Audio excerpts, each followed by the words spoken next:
Hello everyone, कैसे हो आप सब। मैं निकुंज जरीवाला एक बार फिर से आप सबका स्वागत करता हूं आपके अपने YouTube channel magnetic science institute पे। चलिए बच्चों, क्लास 12 इलेक्ट्रोकेमिस्ट्री चैप्टर का अभी 2 टॉपिक हमारा बाकी है और आज हम करने जा रहे हैं बच्चों all about the electrolysis. Okay, चलिए बच्चों, तो हमने अभी तक जो किया उसके अंदर हमारे पास केमिकल रिएक्शन जो थे वो कैसे थे, स्पॉन्टेनियस थे, राइट। और कुछ स्पॉन्टेनियस केमिकल रिएक्शन हो रहे थे और उसकी वजह से हमें इलेक्ट्रिकल एनर्जी मिल रही थी, हाँ के ना। और हमने उसका सेल पोटेंशियल गिना था, नॉन इक्वेशन किया, कंडक्टिविटी वाला टॉपिक किया, वो सब हो गया हमारा, राइट। बट अब कुछ ऐसे रिएक्शन है बच्चों जो अपने आप नहीं होते हैं, they are not feasible reaction. तो अगर ऐसे नॉन फिजिबल रिएक्शन को हम कराना चाहते हैं तो हम क्या करेंगे बच्चों, एक्सटर्नली उसको इलेक्ट्रिक एनर्जी देंगे और वो जो इलेक्ट्रिकल एनर्जी है ना वो केमिकल एनर्जी में कन्वर्ट होगा, मतलब केमिकल रिएक्शन को करवाएगा जो अपने आप नहीं होने वाला था। ओके, तो यहां पे बच्चों हम क्या करते हैं, तो यहां पे हमारा जो मेन काम है that is in the process of the electrolysis what we will do, we will supply electric energy, supply electric energy, क्यों, to bring about the reaction, bring about the reaction. कौन सा reaction, which is non spontaneous. Okay, तो ऐसा reaction बच्चों जो spontaneous नहीं है उसको हम क्या करेंगे, इलेक्ट्रिकल एनर्जी सप्लाई करने वाले हैं और वो केमिकल रिएक्शन कराएगा, मतलब केमिकल एनर्जी में कन्वर्ट होगा। ओके, चलो बच्चों, तो यहां पे आपका मेन आ जाएगा। इलेक्ट्रोलिसिस का मतलब क्या है बच्चों, कि हम देने वाले हैं इलेक्ट्रिकल एनर्जी और वो इलेक्ट्रिकल एनर्जी किस में कन्वर्ट हो जाएगा बच्चों, केमिकल एनर्जी में कन्वर्ट हो जाता है, राइट। चलिए, सवाल यह है कि इलेक्ट्रिकल एनर्जी कैसे देते हैं। तो इलेक्ट्रिकल एनर्जी देने के लिए हम एक सप्लाई वोल्टेज बैटरी कनेक्ट कर देंगे, जैसे कि आपको यहां पर दिख रहा है बच्चों। Okay, fine. चलिए, अब मैं यहां पे एक बहुत बेसिक एग्जांपल लेने वाला हूं जो आप लोगों ने ऑलरेडी पढ़ा है ना, that is purification of the copper. क्योंकि कॉपर के प्योरिफिकेशन के लिए ना बच्चों आप क्या यूज करते हो, इलेक्ट्रोलिसिस प्रोसेस ही यूज करते हो। ओके, चलिए, तो यहां पे वही हम समझते हैं बच्चों, ये कौन सा रिएक्शन हम सीखने वाले हैं, फटाफट करेंगे। That is a electrolysis of the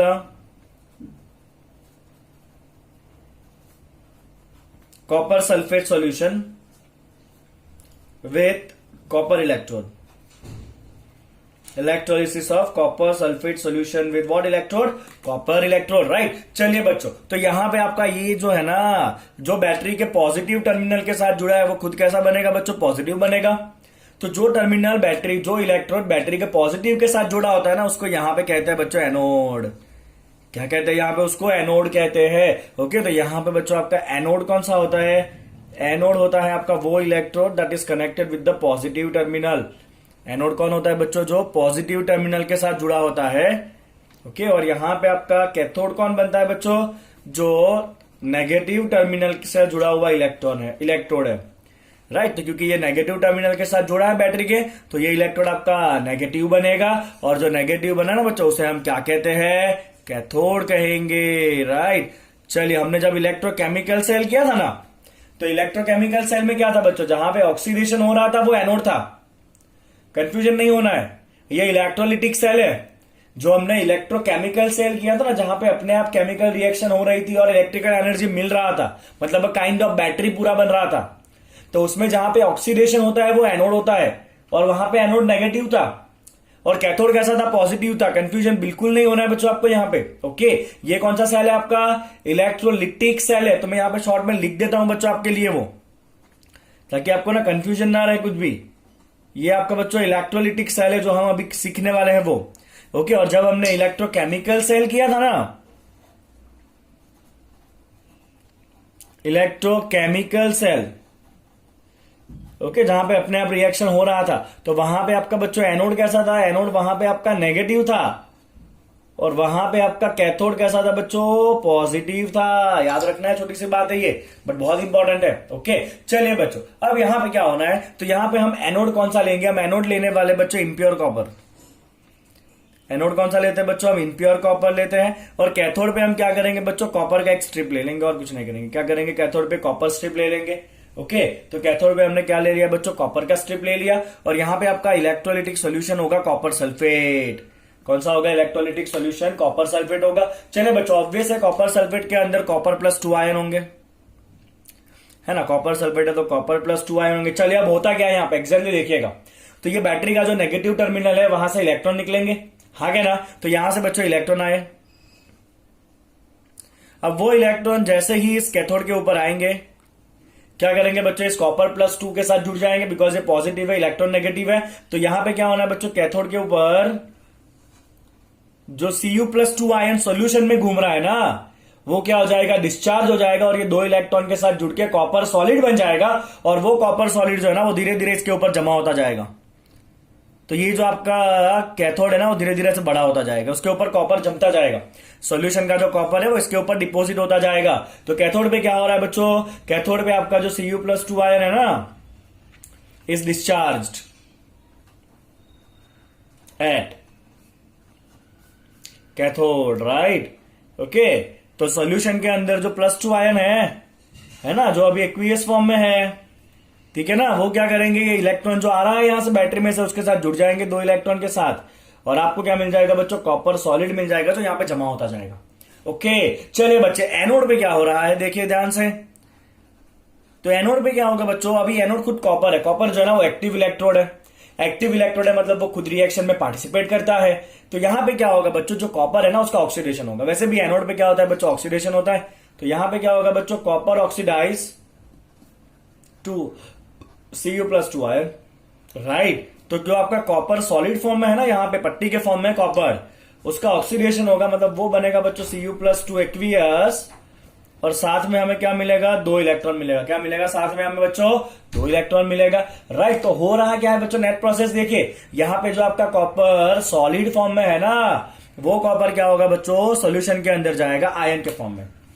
किस फॉर्म में जाना है वो, सोल्यूशन के अंदर आयन के फॉर्म में जाएगा, प्लस 2 आयन बनेगा।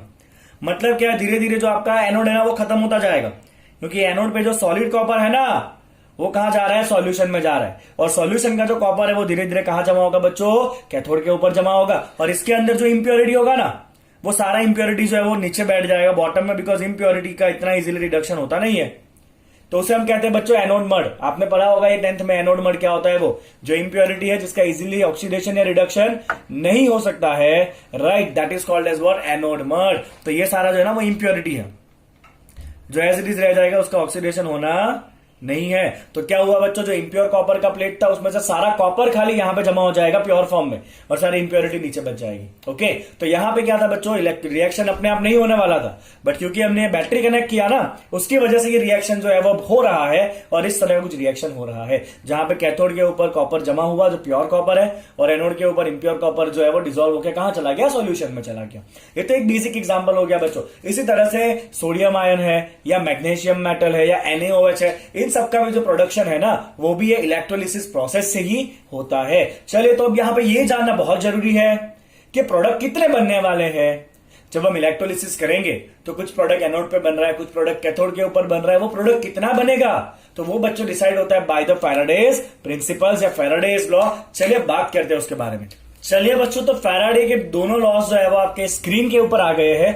फर्स्ट लॉ है बच्चों, सिंपल से लॉ है। पहला लॉ है कि amount of chemical reaction which occur at any electrode during the electrolysis by the current is proportional to the quantity of electricity passed through the electrolyte। Simple सी बात है, जितना ज्यादा आप इलेक्ट्रिसिटी पास करोगे उतना ज्यादा रिएक्शन होने वाला है, राइट। तो पहले के लिए बच्चों मैं खाली सिंपल सा पॉइंट हाईलाइट करूंगा, द केमिकल रिएक्शन और amount of the chemical reaction is directly proportional to the quantity of electricity pass, right. Okay, चलिए बच्चों, तो मैं यहां पे सिंप्लीफाई कर देता हूं यहां पे कि amount of chemical reaction,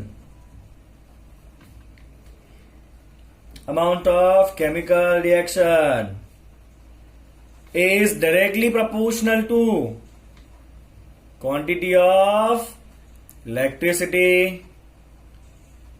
pass through the solution, right. अब सवाल यह है कि अमाउंट ऑफ केमिकल रिएक्शन का मतलब है कि जितना केमिकल रिएक्शन होगा बच्चों उतना प्रोडक्ट बनने वाला है। यस और नो? Obviously yes. ओके, तो जो आपको प्रोडक्ट मिलने वाला है, अब वो प्रोडक्ट का जो क्वांटिटी है या तो वो मास होगा या तो वो वॉल्यूम होगा। अगर गैस है तो वॉल्यूम हो सकता है, या सॉलिड है तो मास हो सकता है, राइट? तो जितना केमिकल रिएक्शन होगा उतना आपको प्रोडक्ट का क्वांटिटी मिलेगा, और वो प्रोडक्ट कितना मिलना है वो या तो मास होगा या तो आपका वॉल्यूम होगा। तो मैं यहां पे लिख रहा हूं बच्चों, या तो ये मास होगा, ओके, क्या होगा बच्चों, या तो ये मास होगा आपका, या तो ये आपका हो सकता है, और it can be volume. Okay, तो ये जो आपका क्वांटिटी मिल रहा है that is directly proportional to quantity of electricity pass. अब इलेक्ट्रिसिटी का क्वांटिटी, उसका मतलब लेते हैं बच्चों इलेक्ट्रिक चार्ज। इलेक्ट्रिसिटी का क्वांटिटी, कितना इलेक्ट्रिसिटी पास किया, वो कैसे पता चलेगा?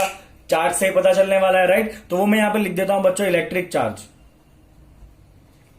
क्या लिख दूंगा बच्चों मैं यहां पे? उसका इलेक्ट्रिक चार्ज लिख दूंगा। ओके, तो आई कैन ऑल्सो राइट बच्चों के mass m is proportional to the charge q। Okay, अब आपको पता ही होगा, आपने पढ़ा ही होगा फिजिक्स में, q equal to what? Current into time, I into t, where I is equal to current and t is the time for which we are passing the current. तो charge कितना हो जाता है? करंट इंटू टाइम हो जाएगा। तो we can write m is proportional to I into t. Okay, और यहां पे प्रोपोर्शनलिटी साइन आता है बच्चों z, and this z is called as electrochemical equivalence. क्या कहते हैं बच्चों इसको? हम z को कहते हैं इलेक्ट्रोकेमिकल इक्विवेलेंस। वैसे ये इतना आपको काम आने वाला नहीं है तो डिस्कशन नहीं करेंगे इसके बारे में ज्यादा।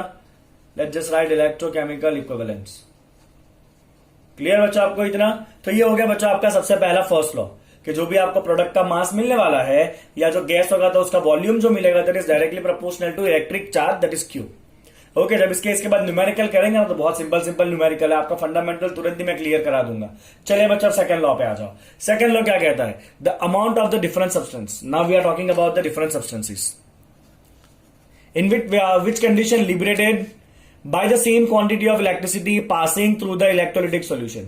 मतलब हमें क्या करना है बच्चों? अलग अलग इलेक्ट्रोलिटिक सॉल्यूशन में से सेम करंट पास कराना है। क्या करना है हमें बच्चों? वहां पे सेम करंट पास कराना है, right? The same quantity of the electricity passing through the electrolytic solution are proportional to their equivalent weight। तो मैं यहां पे बच्चों लिखने जा रहा हूं कि, अब इसको शॉर्ट तो करना पड़ेगा ना, बहुत बड़ा स्टेटमेंट है, शॉर्ट करेंगे बच्चों इसको। Amount of substance liberated at electrode is directly proportional to their what? Equivalent weight।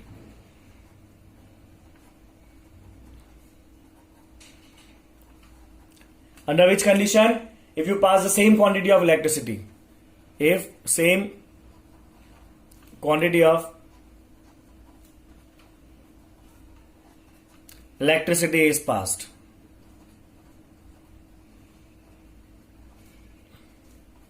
Okay, चलिए बच्चों सबसे पहला सवाल आपके दिमाग में ये जगना चाहिए कि ये जो है ना इक्विवेलेंट वेट वो क्या है?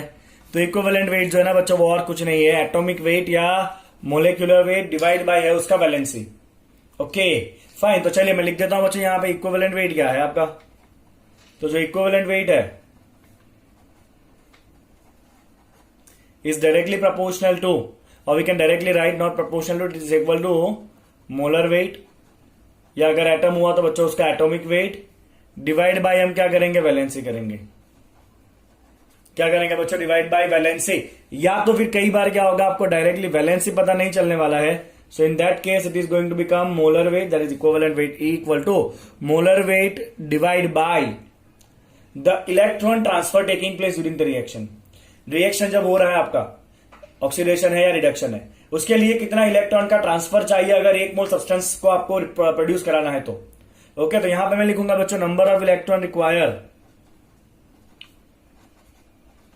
आई give you the example of this, number of electron needed to produce 1 mole of substance. Okay ठीक है, चलिए बच्चों अब आगे थोड़ा इसके ऊपर ही बात करते हैं। तो इक्विवेलेंट वेट मैंने क्या कह दिया? मोलर वेट डिवाइड बाय या तो valency.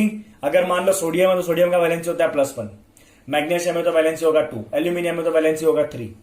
Okay, but in some cases with the cases of the gas, oxygen है या हाइड्रोजन है, तो वहां पे डायरेक्ट अपने को वैलेंसी काम नहीं लगना है।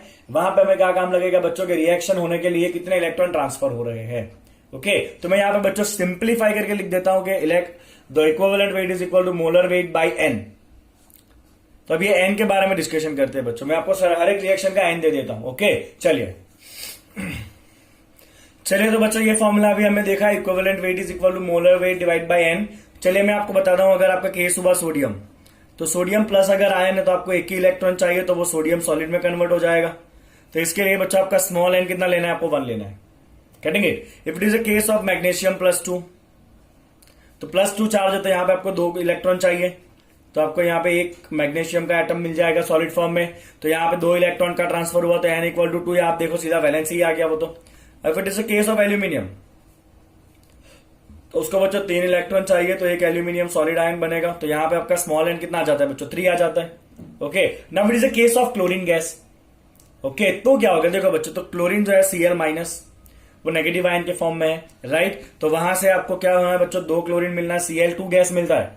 Cl कभी अकेला नहीं मिलता है, Cl ऑलवेज गैस के फॉर्म में क्या होता है, Cl2 होता है। तो मुझे यहाँ पे 2 डालना पड़ेगा। ओके तो यहाँ पे 2 इलेक्ट्रॉन का ट्रांसफर होगा ऑब्वियसली, क्योंकि यहाँ पे -2 चाहिए, तो यहाँ पे -2 लाने के लिए 2 इलेक्ट्रॉन रिलीज करना पड़ेगा। तो यहाँ पे बच्चों इसके लिए आपका एन कितना आ जाएगा, 2 आ जाएगा। समझ में आया आपको इतना। Okay if it is a case of oxidation of water, तो वाटर का ऑक्सीडेशन का रिएक्शन बच्चों आपको दिमाग में डाल ही लेना है, वो बार बार यूज होगा। ओके तो जो वाटर है बच्चों H2O, वो जब ऑक्सीडाइज होगा तो O2 गैस बनता है। क्योंकि यहाँ पे O2 चाहिए मुझे, तो यहाँ पे तो एक ही हुआ, तो यहाँ पे 2 डालना पड़ेगा। तो साथ में यहाँ पे बनता है बच्चों 4 हाइड्रोजन कन्वर्ट होगा 4H+ में, और ये रिलीज करेगा बच्चों 4 इलेक्ट्रॉन। ओके तो क्योंकि यहाँ पे जब ये 1 मोल ऑक्सीजन बन रहा है, कितना ऑक्सीजन बन रहा है बच्चों, 1 मोल ऑक्सीजन जब बन रहा है ना, तो हमें 4 इलेक्ट्रॉन की जरूरत है। तो ऑक्सीजन के लिए बच्चों आपका स्मॉल एन कितना आ जाता है, 4 आता है। कितना आता है, स्मॉल एन आपका 4 आ जाएगा। तो अगर आपको ऐसा पूछा जाए what is the equivalent weight of oxygen, तो इक्विवेलेंट वेट क्या होता है बच्चों, molar weight divide by small n. मैं कहता कि ऑक्सीजन का केस आपको बता रहा हूं, and that is very very very important, ध्यान रखना बच्चों ये केस। चलो बच्चों मोलर वेट कितना होता है, O2 है ना, O2 मतलब 32 ग्राम पर मोल, स्मॉल एन कितना है, 4 है। तो इसका आपका इक्विवेलेंट वेट होता है बच्चों 8 ग्राम। कितना होता है, ऑक्सीजन का इक्विवेलेंट वेट होता है 8 ग्राम। अगर पूछे what is the equivalent volume of oxygen, तो हम क्या करेंगे बच्चों, molar volume by small N.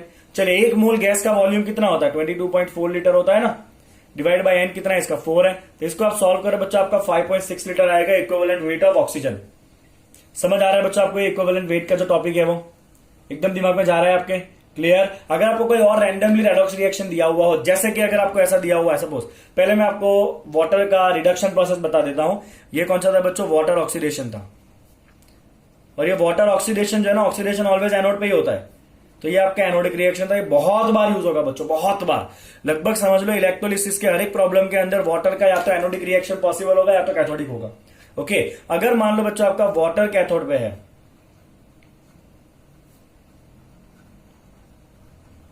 तो वाटर का क्या होना है, कैथोड पे ऑलवेज रिडक्शन होता है।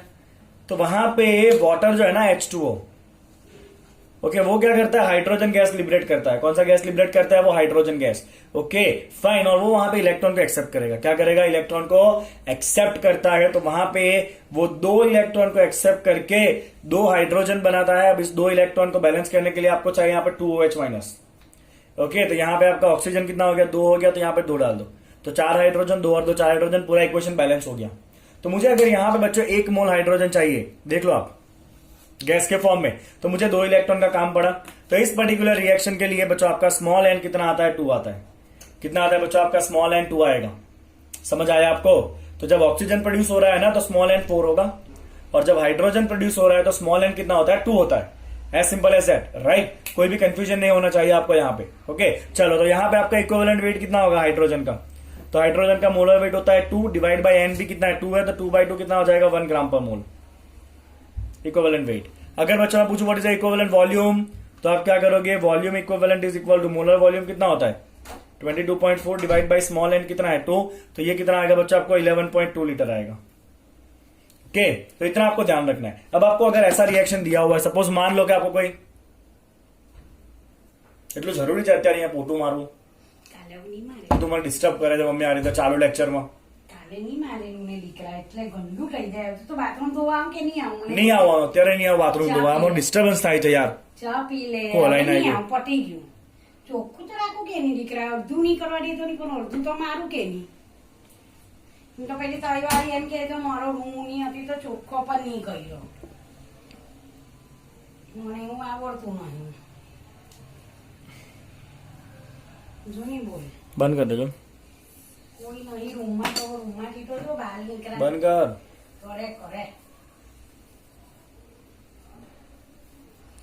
લે જાવ કોઈ નહીં આ ચા પી લે चलो बच्चों, अगर ऐसा आपका रिएक्शन है MnO4 माइनस, ओके, और वहां से सपोज मान लो कि Mn+2 आयन बना, तो इस केस में आपका ऑक्सीडेशन नंबर कितना चेंज हो रहा है? यहाँ पे +7 है, यहाँ पे +2 है, तो चेंज कितना हो रहा है? 5 का हो रहा है, तो यहाँ पे n=5 लेना है आपको। If it is a case of मान लो CrO3-2 का केस है ये, और let's keep it CrO3 chromium trioxide, right. और CrO3 में से अगर मान लो ये Cr बन गया, सपोज ऐसा होता नहीं बट अगर हुआ, तो यहाँ पे क्रोमियम का ऑक्सीडेशन स्टेट कितना है? +6, और यहाँ पे कितना हो गया? 0। तो यहाँ पे आप स्मॉल n कितना ले लोगे? 6 ले लोगे। तो इसके लिए बच्चों आपका इक्विवेलेंट वेट कितना हो जाएगा? मोलर वेट डिवाइड बाई 6 होगा। तो ये जो है वो रेडॉक्स के रिएक्शन के अंदर भी आपका इन्वॉल्व होता है। ओके, समझ में आ गया बच्चों आपको इतना? तो अब आपको ये कहा था सेकंड लॉ के अंदर कि अगर आप अलग अलग सब्सटेंसेस में से या अलग अलग इलेक्ट्रोलाइट में से अगर सेम क्वांटिटी पास करा रहे हो, अलग अलग इलेक्ट्रोलाइट में से अगर आप सेम क्वांटिटी पास करा रहे हो ना, राइट, तो जो आपको प्रोडक्ट मिलने वाला है ना वो डायरेक्टली प्रोपोर्शनल टू होता है इक्विवेलेंट वेट के। मतलब क्या है बच्चों, इसको बहुत ध्यान से आप समझना, बहुत ध्यान से। मैं आपको एक ही एग्जांपल दूंगा and the thing will be very very very clear to you. Suppose मान लो बच्चों, ये आपका एक इलेक्ट्रोलिटिक सेल है, यहां पे 2 इलेक्ट्रोड है ऑब्वियसली, एक एनोड है एक कैथोड है, एंड लेट्स कंसीडर कि हमने कोई बैटरी लगा दिया है ऐसे, ये प्लस है ये माइनस है। ओके, ये आपका इलेक्ट्रोलाइट सॉल्यूशन है।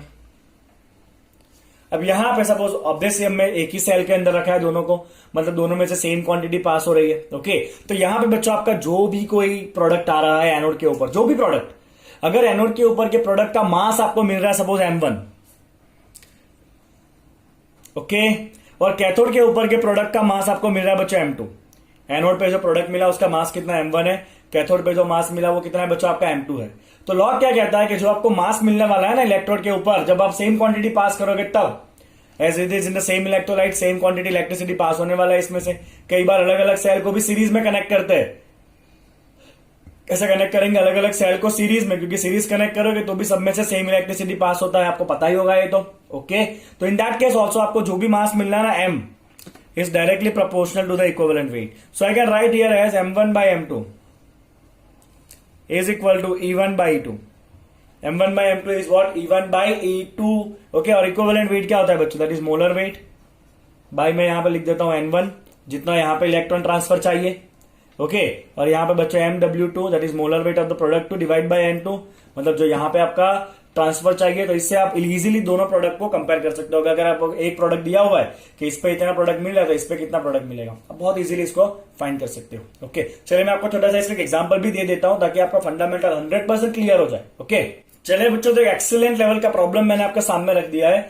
आपको यहाँ पे बच्चों 2 सेल दिख रहा है, दोनों को सीरीज में कनेक्ट किया हुआ है। यू कैन सी दैट अगर हमने सीरीज में कनेक्ट किया मतलब सब में से सेम क्वांटिटी ऑफ चार्ज या इलेक्ट्रिसिटी पास होने वाला है विदाउट एनी डाउट। अब यहां पे इस इलेक्ट्रोड के ऊपर आपको 48 ग्राम मैग्नीशियम मिल रहा है। क्या मिल रहा है बच्चों? आपको यहाँ पे 48 ग्राम मैग्नीशियम मिल रहा है। तो यहाँ पे कितने लीटर ऑक्सीजन मिलेगा? मैंने यहाँ पे एक्वेस लिखा है, मतलब ऑक्सीजन वाटर में से मिल रहा है, वाटर के इलेक्ट्रोलिसिस से मिल रहा है, राइट। ओके, अब यहाँ पे इलेक्ट्रोलिसिस कैसे हो रहा है वो नहीं जानना है आपको, खाली ये जानना है प्रोडक्ट कितना मिल रहा है। दिमाग मत घिसेगा ज्यादा, खाली इस पे ध्यान दीजिएगा। प्रोडक्ट कौन कौन सा मिल रहा है वो दे दिया, कितना मिल रहा है उस पर ध्यान देना है हमें। यहाँ पे कितने ग्राम एल्यूमिनियम मिलेगा, यहाँ पे कितने लीटर क्लोरीन मिलेगा। चलिए बच्चों, सबको सीरीज में कनेक्ट किया हुआ है, मतलब सेम क्वांटिटी ऑफ चार्ज पास हो रहा है। तो हम क्या यूज करेंगे बच्चों? फैराडे का सेकंड लॉ यूज करेंगे। फैराडे के सेकंड लॉ में हमें इक्विवेलेंट वेट चाहिए। इक्विवेलेंट वेट के लिए हमें चाहिए बच्चों स्मॉल n, तो मैं सबके लिए स्मॉल n लिख देता हूं। तो इसके लिए स्मॉल n कितना होगा बच्चों? ऑब्वियसली मैग्नीशियम है, उसका चार्ज होता है +2, तो मैग्नीशियम का स्मॉल n कितना होगा बच्चों? आपका 2 हो जाएगा। यस और नो? ओके, तो यहां पे बच्चों आपका इक्विवेलेंट वेट कितना हो जाएगा? तो मैग्नीशियम का मोलर वेट होता है 24, n कितना है 2, तो मैग्नीशियम का इक्विवेलेंट हो जाएगा बच्चों आपका 12। Let me write this as EW1। क्या लिख देता है बच्चों? इसको EW1 लिख देते। ओके, चलिए यहाँ पे आपका ऑक्सीजन है, अभी मैंने बताया आगे 1 मोल ऑक्सीजन के लिए आपको इलेक्ट्रॉन कितने चाहिए होते हैं बच्चों? 4। कितना चाहिए होता है? 4। तो n=4 लेंगे, क्योंकि यहाँ पे वॉल्यूम में काम करना है लीटर में, तो यहाँ पे इक्विवेलेंट वॉल्यूम लिखेंगे, दैट इज इक्वल टू, चलिए 1 मोल का कितना होता है? 22.4 लीटर डिवाइड बाई 4 कितना आएगा? 5.6 लीटर इक्विवेलेंट वेट आएगा ऑक्सीजन के लिए। ठीक है, चलिए यहाँ पे एल्यूमिनियम है, तो एल्यूमिनियम का बैलेंस कितना होता है? +3। तो एल्यूमिनियम का स्मॉल n कितना आना है बच्चों? आपका +3 आना है। विदाउट एनी डाउट +3 होगा उसका। ओके, तो यहाँ पे आपका इक्विवेलेंट वेट कितना हो जाएगा, क्योंकि ग्राम चाहिए ना तो वेट लेंगे यहाँ पे। तो एल्यूमिनियम का एटॉमिक वेट होता है 27 डिवाइड बाय स्मॉल n है 3, तो इसका इक्विवेलेंट वेट कितना हो जाएगा बच्चों आपका 9 ग्राम हो जाएगा। कितना हो जाएगा इक्विवेलेंट वेट 9 ग्राम हो जाएगा, राइट। चलिए क्लोरीन जो है -1 चार्ज होता है, बट यहाँ पे Cl2 है तो हमें n कितना लेना पड़ेगा, इसका 2 लेना पड़ेगा, बिकॉज 2 Cl माइनस में से एक Cl2 बनेगा तो 2 इलेक्ट्रॉन रिलीज होंगे, मैंने अभी आगे बताया आपको। तो यहाँ पे आपका इक्विवेलेंट वॉल्यूम कितना होगा बच्चों, वॉल्यूम में है ना लीटर चाहिए, 22.4 divide by n that is 2, that is 11.2 litre. चलिए अब हम रेडी है। ओके, तो if I want to discuss about this two, तो फैराडे क्या कहता है बच्चों, फैराडे कहता है कि जब सेम क्वांटिटी पास करोगे तो जो भी आपका प्रोडक्ट है that is directly proportional to the equivalent weight. Okay, तो मुझे यहाँ पे मास दिया हुआ है, तो मैं क्या लिखूंगा बच्चों, इसका जो मास मिल रहा है m1, इसका जो भी मास मिल रहा है मैग्नीशियम का that is directly proportional to this equivalent weight. Yes और नो, होगा ऐसा। ओके, सिमिलरली आपको ऑक्सीजन के लिए भी जो वॉल्यूम मिलेगा, यहाँ पे वॉल्यूम मिलेगा, तो मैं लिखूंगा बच्चों volume of oxygen O2 is directly proportional to equivalent weight of O2। Yes और नो। ओके, अब आप सिंपल इन दोनों का रेशियो करिए, आपका आंसर आ जाएगा। चलिए बच्चों, जैसे ही हम रेशियो करेंगे क्या मिलेगा, यहाँ पे मिलेगा आपको m1 by VO2 is equal to EW1 by EVO2 for O2, right. चलिए सिंप्लीफाई करिए बच्चों, कितना आएगा सिंप्लीफाई करने पे, मैग्नीशियम का मास कितना मिल रहा है 48, okay, divide by volume of O2 हमें फाइंड करना है। मैग्नीशियम का इक्विवेलेंट वेट कितना है बच्चों 12 है, समझ आ रहा है आपको। ओके, चलिए ऑक्सीजन का इक्विवेलेंट वॉल्यूम ये रहा 5.6।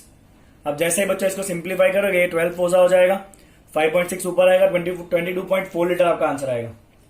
तो आपको ऑक्सीजन गैस का वॉल्यूम कितना मिलना है बच्चों, यहाँ पे 22.4 लीटर मिलेगा। यस और नो। चलिए इसी तरह से अगर हम एल्यूमिनियम कितना मिलेगा वो फाइंड करना चाहते हैं तो क्या करेंगे, क्योंकि सबके लिए सेम क्वांटिटी ऑफ चार्ज है तो अब इन दोनों को यूज करते हैं।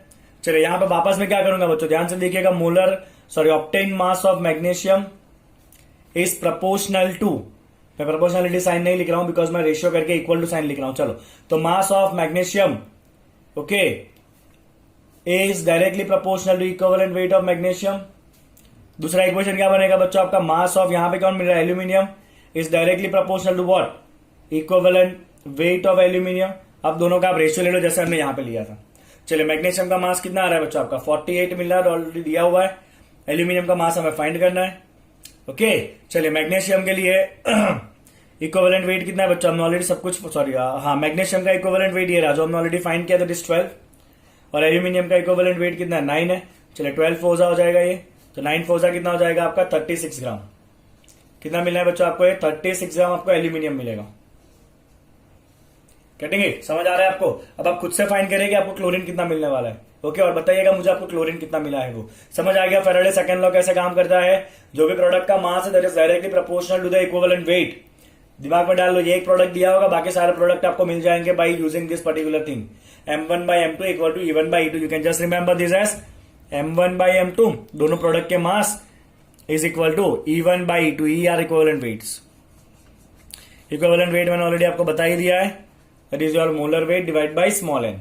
ओके, स्मॉल एन मतलब कितने इलेक्ट्रॉन ट्रांसफर हो रहे हैं, गेटिंग इट, क्लियर है। ओके, चलिए बच्चों बात करते हैं एग्जांपल नंबर 3.10 की, जो आपके स्क्रीन के ऊपर आ गया है, और ये क्वेश्चन है a solution of copper sulphate is electrolysed for 10 minutes. चलिए टाइम कितना दिया है बच्चों, 10 मिनट का टाइम दिया है आपको।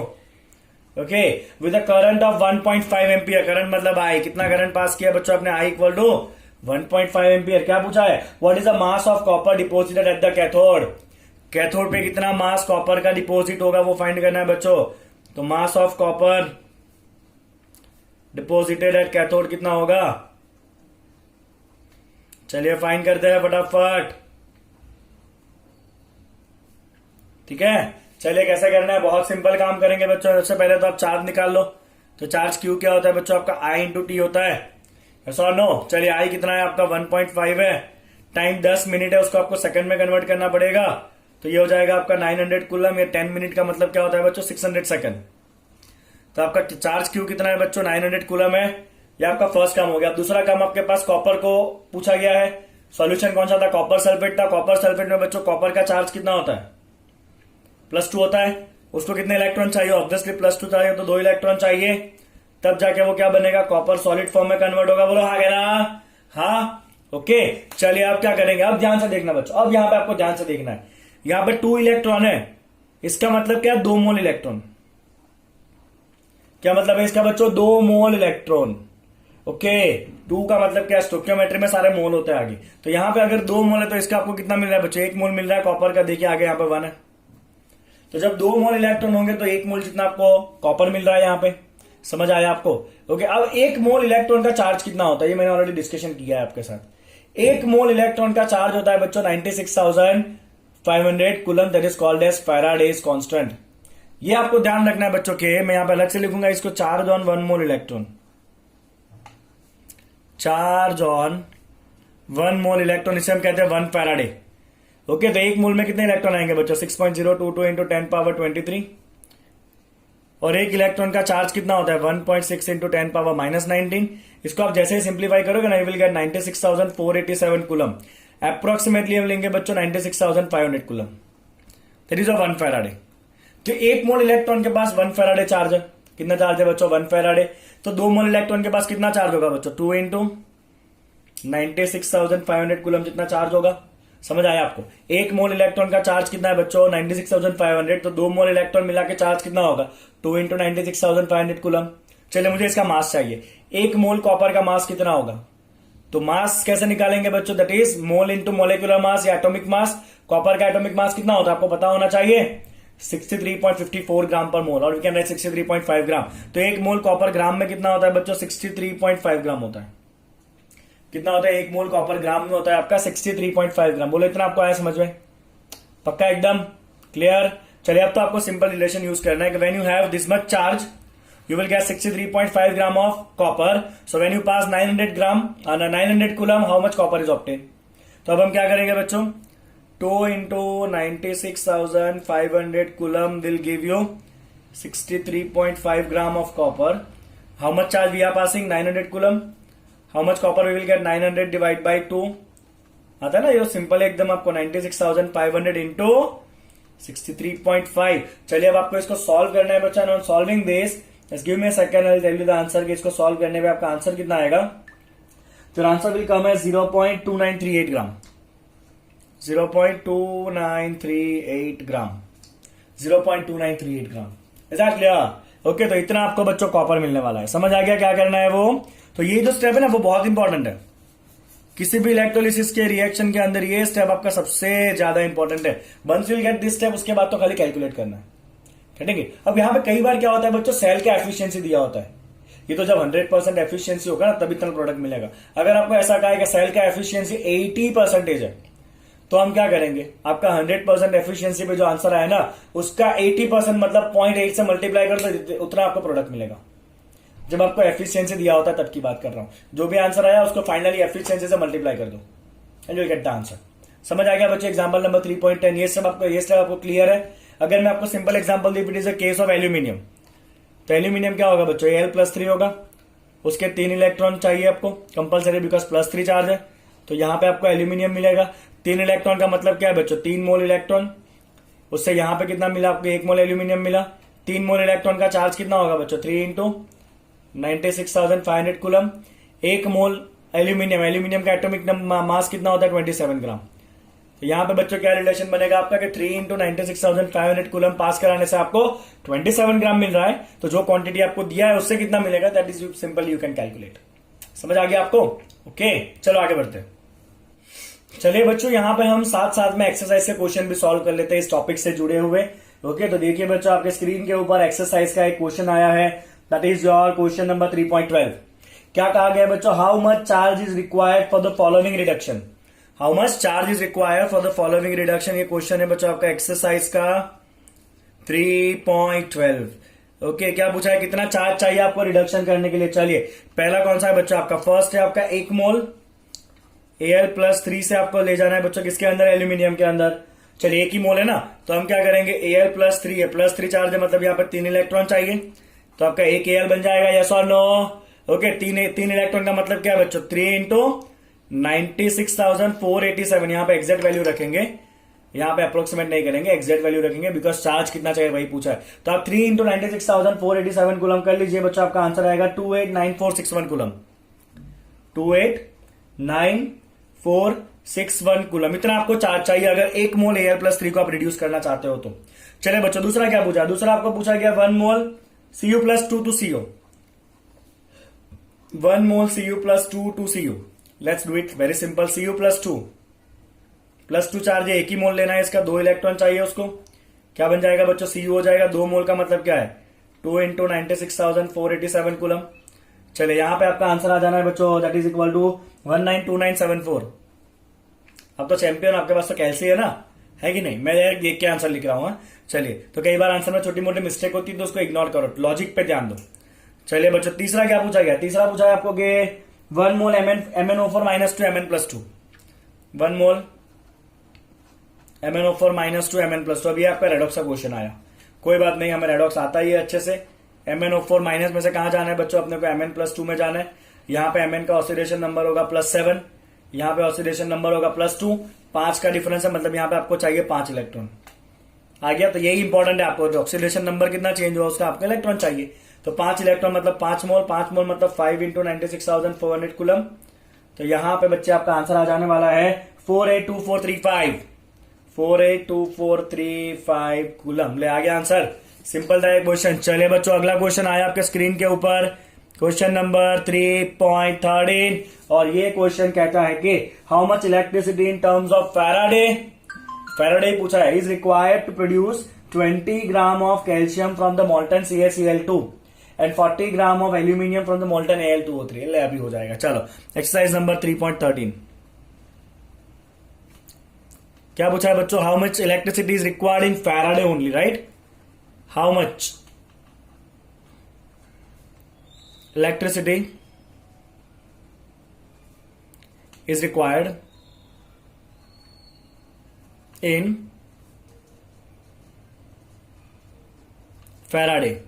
चलिए किसके लिए, सबसे पहला चाहिए आपको, कितना चाहिए बच्चों, 20 ग्राम calcium from CaCl2, 20 gram calcium from CaCl2। चल बच्चे Ca का चार्ज कितना होता है CaCl2 में, +2 होता है, उसको चाहिए बच्चे 2 इलेक्ट्रॉन, तो वो आपको क्या दे देगा, Ca दे देगा। हाँ ना, चले 2 इलेक्ट्रॉन का मतलब क्या, 2 मोल, और 1 मोल इलेक्ट्रॉन के चार्ज को हम क्या कहते हैं बच्चों, 1 फैराडे कहते हैं। अभी आगे किया ना, यहाँ पे क्वेश्चन फैराडे में है, so will keep it in Faraday. तो 2 मोल इलेक्ट्रॉन का चार्ज कितना होगा बच्चों, 2 फैराडे होगा। हमें फैराडे की जगह ही लिखते हैं 96,487 कूलम, बट यहाँ पे नहीं लिखना है बिकॉज आंसर फैराडे में ही चाहिए। तो उससे हमें 1 मोल कैल्शियम मिला, हाँ क्या ना। तो 2 Faraday will give you 1 mole, 1 mole calcium मतलब कैल्शियम का एटॉमिक मास कितना होता है, 40 होता है ना, will give you the 40 gram, yes और नो। तो मैं यहां पे लिख दूंगा बच्चों कि अगर 40 ग्राम कैल्शियम चाहिए तो मुझे चाहिए 2 फैराडे इलेक्ट्रिसिटी। तो अगर मुझे कितना कैल्शियम चाहिए, 20 ग्राम चाहिए, है ना, तो मुझे कितना इलेक्ट्रिसिटी चाहिए बच्चों, 1 फैराडे। ले आ गया तुम्हारा आंसर, 1 फैराडे जितना आपको इलेक्ट्रिसिटी पास करना पड़ेगा। ओके चलो सेकंड क्या कहा है बच्चों, सेकंड आपको कहा गया है 40 gram of aluminium from Al2O3, 40 gram of aluminium from Al2O3। चलो भी हो जाएगा, कोई टेंशन लेने का काम नहीं है। चलिए Al2O3 में एल्यूमिनियम का चार्ज होता है +3, उसको चाहिए 3 इलेक्ट्रॉन, वो आपको दे देगा एक एल्यूमिनियम। 3 इलेक्ट्रॉन का मतलब क्या होता है बच्चों, 3 फैराडे। 1 मोल एल्यूमिनियम का मास कितना होता है, 27 ग्राम, काम हो गया। तो अगर 27 ग्राम एल्यूमिनियम है तो 3 फैराडे इलेक्ट्रिसिटी चाहिए, समझ आ रहा है ना आपको। तो अगर आपको 40 ग्राम एल्यूमिनियम लाना है जो क्वेश्चन में दिया है, तो आपका आंसर आएगा 40/27 × 3, कुछ 4 के आजू बाजू आंसर आएगा, कितना आ रहा है आंसर, 4.44 फैराडे। तो यहां पे आपको बच्चों कितना इलेक्ट्रिसिटी पास कराना पड़ेगा, 4.44 फैराडे आपको पास कराना रहेगा। क्लियर है, ओके। चलिए बच्चों एक्सरसाइज क्वेश्चन नंबर 3.14 जो है ना, वो आपको खुद सॉल्व करना है। अभी आगे जो किया ना, कितना मोल इलेक्ट्रिसिटी चाहिए, सेम वैसा ही क्वेश्चन है, that you will do in homework. चलिए हम करेंगे बच्चों example number 3.15, exercise question number 3.15। चलो बच्चों क्वेश्चन देख लो, आपके स्क्रीन के ऊपर तो आ ही जाता है, वैसे भी क्वेश्चन वापस आ गया है। क्वेश्चन है क्या, solution of NiNO2 twice, NiNO3 twice nickel nitrate is electrolyse between the platinum electrode using a current of 5 ampere for 20 minutes. तो मुझे करंट दिया है I = 5 ampere for the time of 20 minutes. 20 minute को मैं तो second में convert करूंगा, कितना हो जाएगा बच्चों, इंटू 60 करोगे तो 1200 सेकंड हो जाएगा ना। ओके किस में से पास करा रहे हैं बच्चों, इलेक्ट्रोलिसिस ऑफ NiNO3 चल रहा है, इलेक्ट्रोलिसिस ऑफ निकल नाइट्रेट NiNO3 ट्वाइस। चलो क्या पूछा बताओ तो फटाफट, व्हाट मास ऑफ निकल is deposited at the cathode. क्या पूछा है बच्चों, मास ऑफ निकल कितना होगा। अभी आ जाएगा, पहले क्या करेंगे, क्यू फाइंड करेंगे, आई इंटू टी। आई कितना है 5, टी कितना है 1200, कितना हो जाएगा बच्चों ये 6000 कूलम आपका चार्ज हो गया। यस और no.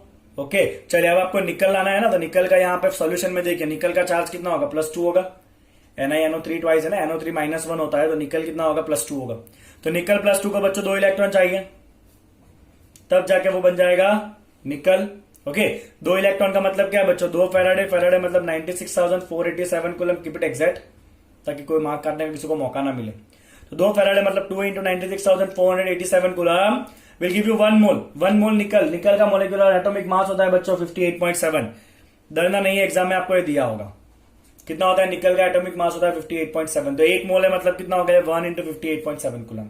So when you pass 2 Faraday that is 2 × 96,487 coulomb, you are getting 58.7 gram of nickel. So if you are passing 6,000 coulomb, what you will get? 6,000 divided by 2 into 96487 into 58.7. So let me tell you, your answer is going to be 1.825 gram. 1.825 gram is your answer. Getting it? तो आपको कितना निकल मिलना है बच्चों, 1.825 ग्राम निकल मिलने वाला है। इजी लग रहा है ये क्वेश्चन, एकदम भारी भारी लग रहा है। इजी है ना एकदम। पहले चार्ज निकाल लो आईटी करके, फिर इसमें से देखो आप क्या जो भी मेटल है उसका वैलेंसी कितना है, उसके अकॉर्डिंगली इलेक्ट्रॉन रखो। एक इलेक्ट्रॉन का चार्ज, 1 मोल का चार्ज होता है 96487, तो 2 मोल का चार्ज इतना हो गया, इंटू 2 कर दो। यहाँ पे 1 मोल मिला मतलब 58.7 ग्राम जो उसका एटॉमिक मास है। अलग अलग एलिमेंट के हिसाब से एटॉमिक मास चेंज होगा, यहाँ पे निकल का रखना। And then just use a simple relation कि इतने चार्ज से इतना मिल रहा है तो इतने चार्ज से कितना मिलेगा, सिंपल है। ओके चलिए बच्चों आज के लेक्चर का आखिरी क्वेश्चन करेंगे अब। चलो बच्चों मोस्ट इंपॉर्टेंट क्वेश्चन कहूंगा मैं, क्वेश्चन नंबर 3.16 एग्जाम के लिए बच्चों, ये 5 स्टार क्वेश्चन है आपके लिए। ओके चलिए आपके एग्जाम में इसके 3 मार्क मिलने ही मिलने हैं, और एंट्रेंस में भी ये क्वेश्चन आपको काम में आने वाला है। देखिए क्या पूछा है क्वेश्चन में, 3 electrolytic cells A, B and C are connected containing the solution ZnSO4, AgNO3 and CuSO4। चलिए डेटा लिखते जाते। एक इलेक्ट्रोलिटिक सेल है A, दूसरा है B, तीसरा है C। A सेल के अंदर हम इलेक्ट्रोलिसिस कर रहे हैं बच्चों जिंक सल्फेट का, दूसरे में हम इलेक्ट्रोलिसिस कर रहे हैं सिल्वर नाइट्रेट का, और तीसरे सेल में हम C में इलेक्ट्रोलिसिस कर रहे हैं बच्चों कॉपर सल्फेट का। चलिए और क्या कहा गया है, then they are connected in series. Series आ गया मतलब they have same quantity of charge, A B C in series mean same quantity of charge is pass.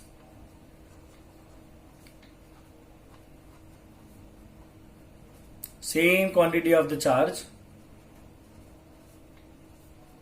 Is passing from all. बोले एग्री विद दिस। चलिए बच्चों ध्यान से देखिएगा इस क्वेश्चन को।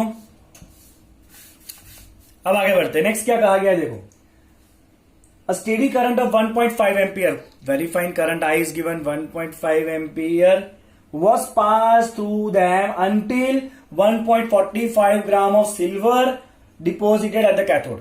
चलिए सिल्वर कितना डिपोजिट हो रहा है बच्चों, आपको 1.45 ग्राम सिल्वर डिपोजिट हो रहा है, तो mass of silver that is Ag is given, that is 1.45 gram silver is deposited.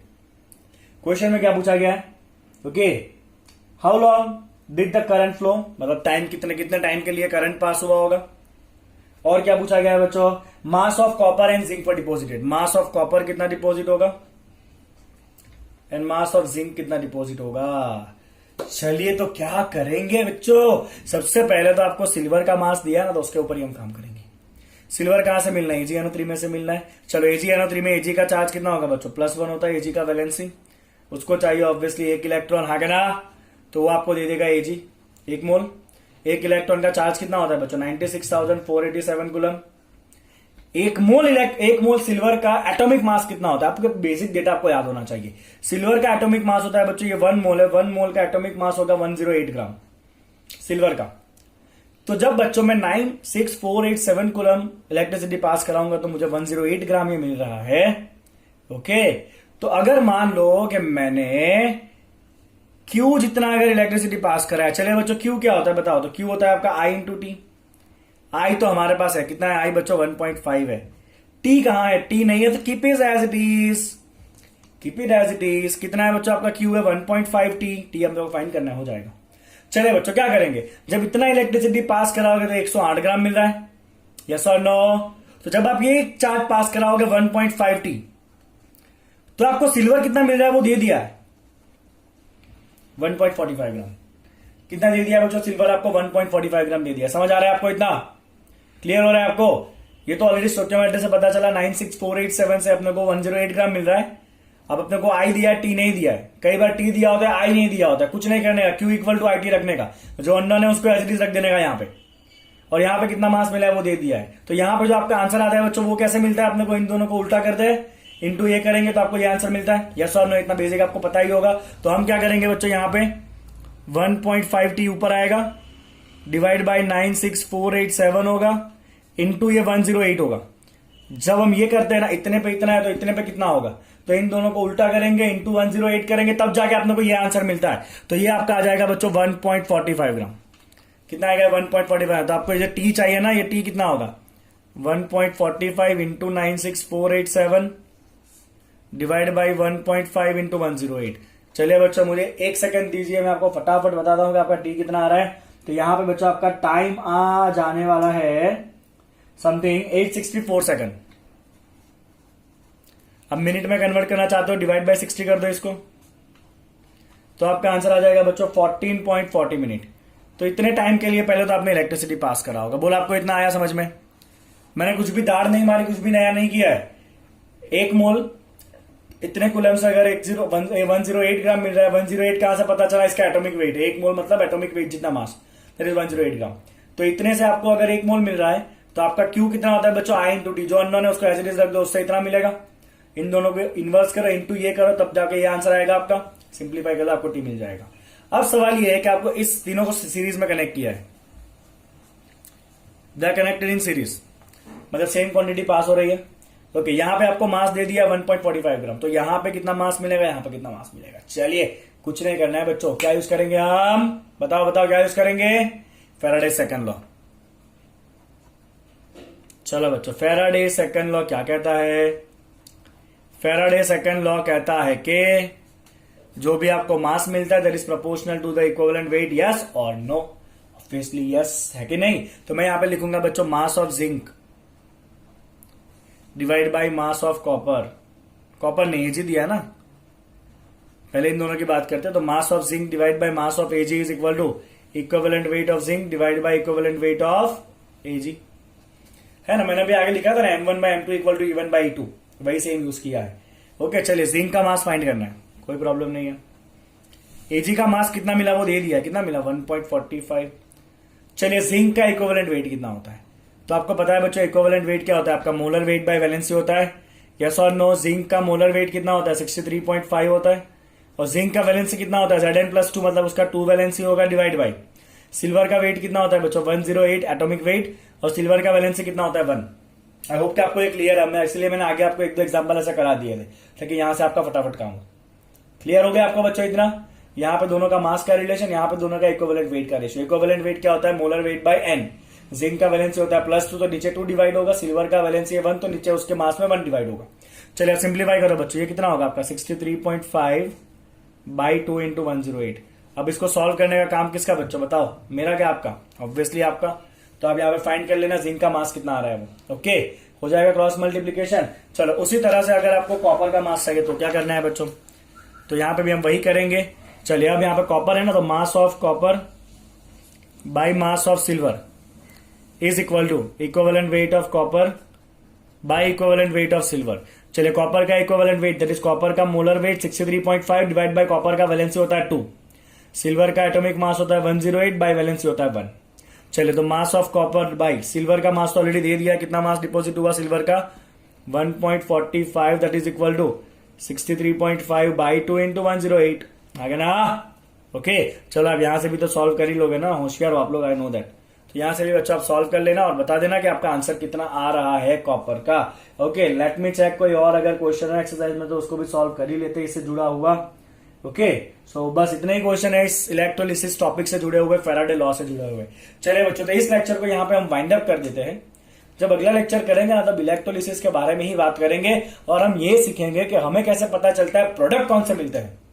Okay, that is the topic which is a product of electrolysis. और वहां पे बच्चों आपके वापस रेडॉक्स सीरीज का काम पड़ने वाला है, या हम कहेंगे ईएमएफ सीरीज का आपको काम करने वाला है। तो हम नेक्स्ट लेक्चर में इसके बारे में डिस्कशन करने वाले हैं।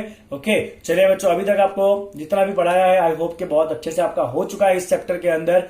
इजी चैप्टर है, ध्यान से करोगे तो ज्यादा मेहनत करने का काम पड़ना नहीं है। ओके, चलिए बच्चों, वीडियो को लाइक करना मत भूलिए, आप भूल जाते हो वीडियो को लाइक करना। ओके, तो वीडियो को लाइक करिए, अगर चैनल सब्सक्राइब नहीं किया है तो सब्सक्राइब करिए, और आपकी पूरी एफर्ट होनी चाहिए कि हमारा जो वीडियो है ना वो ज्यादा से ज्यादा लोगों तक पहुंचे, क्योंकि इतना अच्छा ऐसा कंटेंट जो है ना वो जनरली यूट्यूब पे आपको मिलने वाला नहीं है। ओके, चलिए बच्चों, thank you so much for watching it.